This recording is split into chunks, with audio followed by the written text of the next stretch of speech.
What's going on, everybody? Welcome back to another edition of Hurricanes Unfiltered, powered by Come On Now, the podcast. I am your host, Rudy Rodriguez. Show on, hit the like button and subscribe to the channel.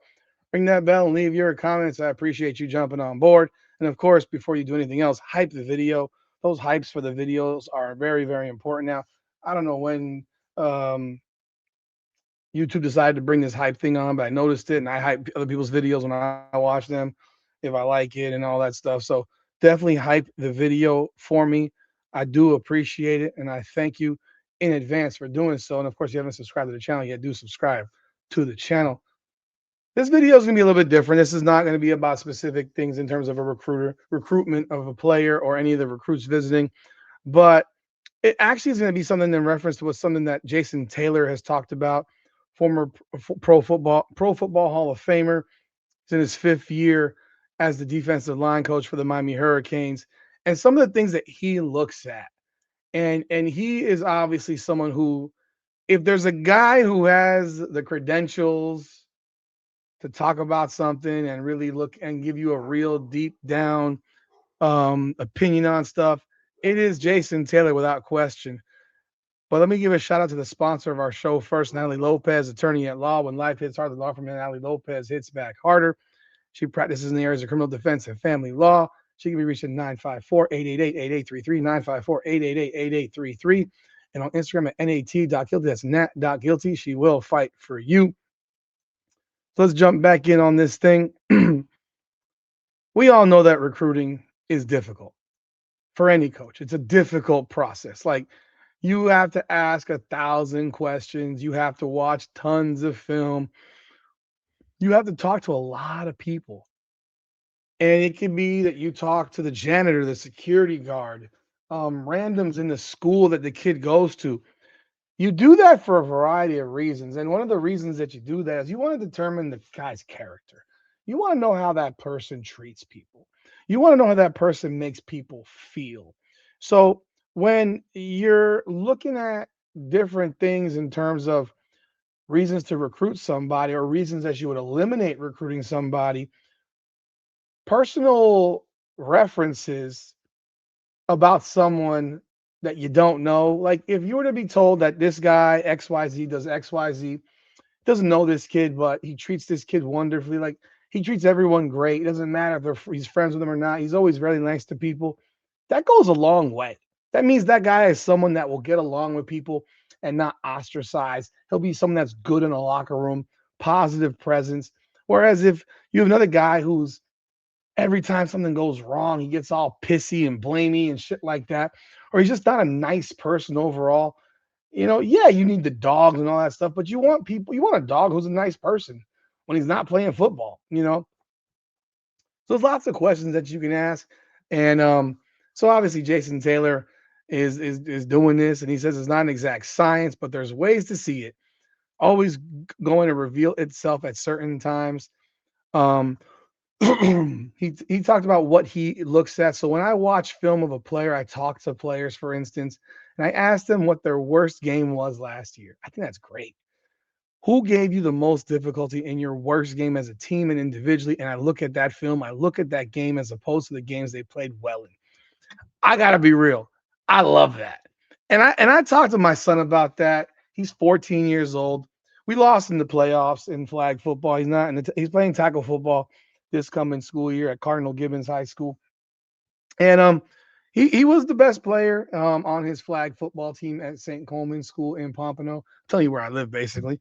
But I mean, in fact, he's one of Gibbons. I mean, I should give you an idea. Living that in northern Fort Lauderdale, southern Pompano area.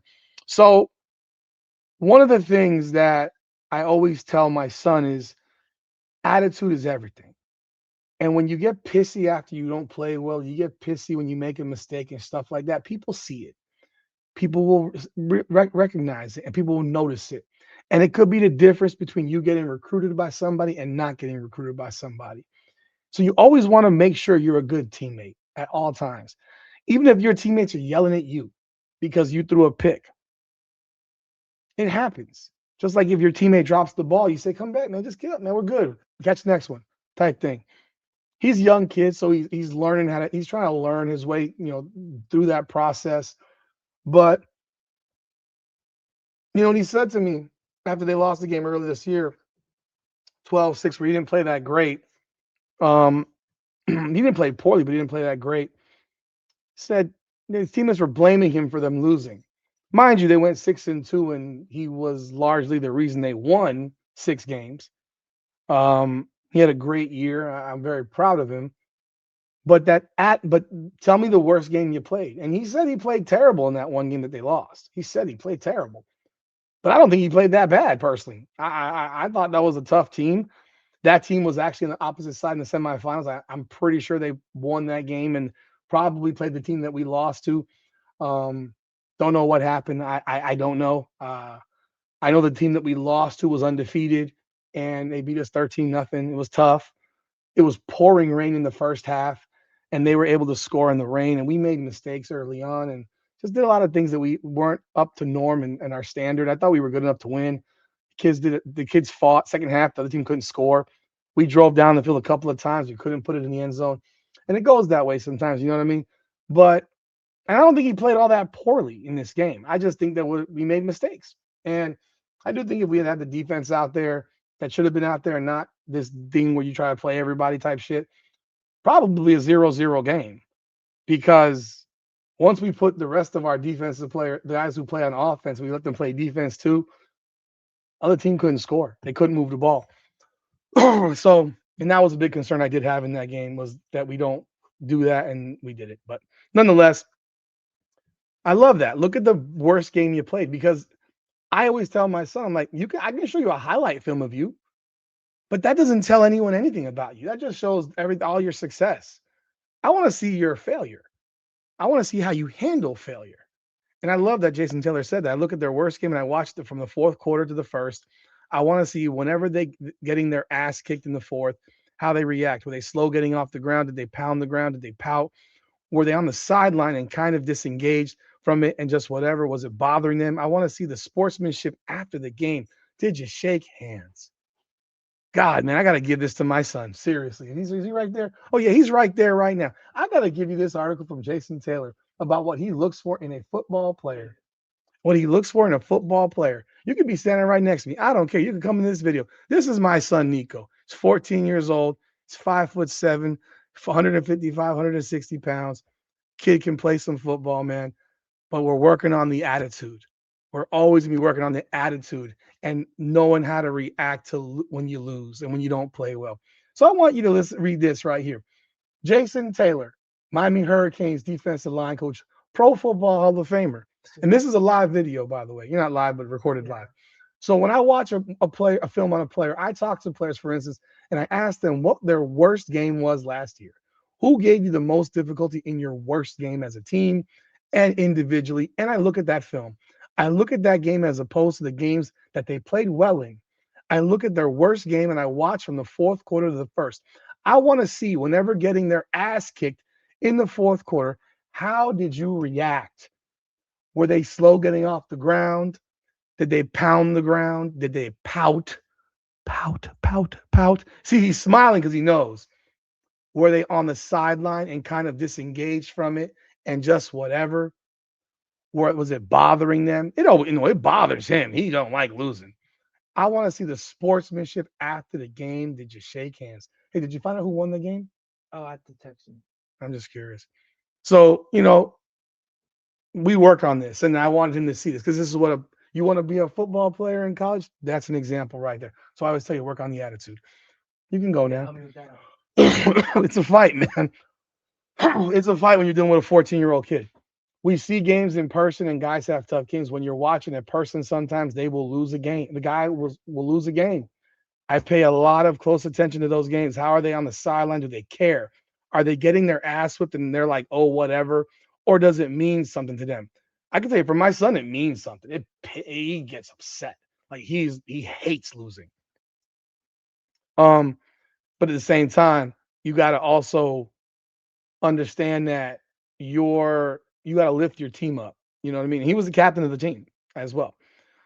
Um, for example, I went and I watched Herbert Scroggins the third, and he lost a tough game in the playoffs, and it killed him.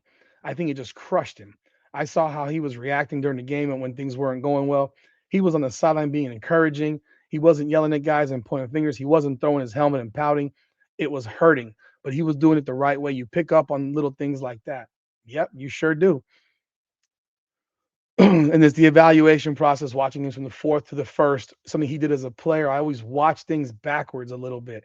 Even when I was playing, when scouting an offensive lineman, I would always watch the fourth quarter of the game, particularly a hot game, just to see how good a shape they're in.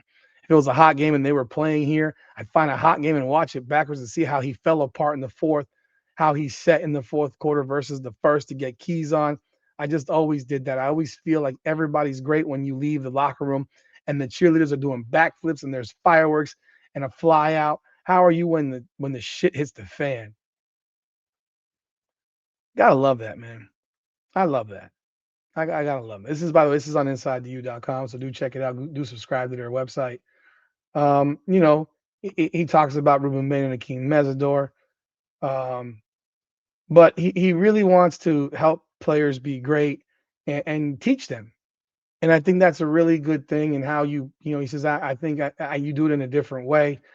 You do it through people. You pour into people. As a player, it's more important in yourself. It's building up yourself and getting yourself to be the best you could, so you could affect others and therefore affect the team and build it that way. And you do the same thing in coaching. It's starting with you, with your individual everyday stuff that you have to do. You have to be critical of yourself, which I've always done as a player, self-scouting, critically looking at yourself and where you can get better, accepting advice, etc. So, talked about after the national championship loss has been difficult, and the process is quickly resetting and pressing the reset button and moving on. And it was just difficult for all of us to move on, Taylor said. I know it was very difficult for me personally and for some of our players to move on from obviously that game on the 19th of January because of the way it ended. But it forces you to put things in perspective. You could have a grieving period. You had to go out on the road to start recruiting. You start talking to your returning guys a little bit, but we all got to move on. I mean, it is what it is. So it's a process, learning process for all of us, from coaches on down to players, the youngest player. And I think it's a unique opportunity. We had our incoming freshmen go through the playoff season. I think that's pretty good as well. But when you listen to this, it gives you a better understanding of what he's looking for in players, probably what everybody's looking for in this team and players for recruits. And when they're bringing in these top shelf defensive linemen, you know what he's looking at. You know how he'll make his decisions. You know from this, and I think that's one thing when you're a former player of the level that he was, is really, really beneficial. I mean, Jason Taylor is a guy that I hope the Hurricanes never lose. I mean, he's a guy that, I mean, gosh, I think he fits this role great. I hope he sticks in it. I mean, maybe at some point he becomes a defensive coordinator. If that is in the cards for him. But to hear that, I think, I mean, I just read this live with y'all, so I really didn't even know what it said. And the fact that it brought up so many things that I talk about with my kid, both of my kids, in fact, but mostly him right now, the one that you just saw, Nico, is because I know how he reacts when he doesn't do well. He gets really upset. And the problem that also exists is that because he's so young and the coaching they have at the school is not very good, that the coach doesn't lift them up, you know. And you're a 14-year-old, you need your coach to lift you. And then when your coach lifts you, you can lift other people. And so when you're 17, 18 years old, you should be better about it. But I love that it said it, and I love that I was able to read it to him as well. So, but hey, what do y'all think of what Jason Taylor had to say there? What do you think of that style of recruiting? I love it. I think it's great. And it's definitely why we have a really good defensive line, in my opinion. So, y'all let me know y'all thoughts in the comments. Hit that like button and subscribe to the channel, and of course, hype the video. I appreciate that. This is Hurricanes Unfiltered, powered by Come On Now, the podcast. Come on now.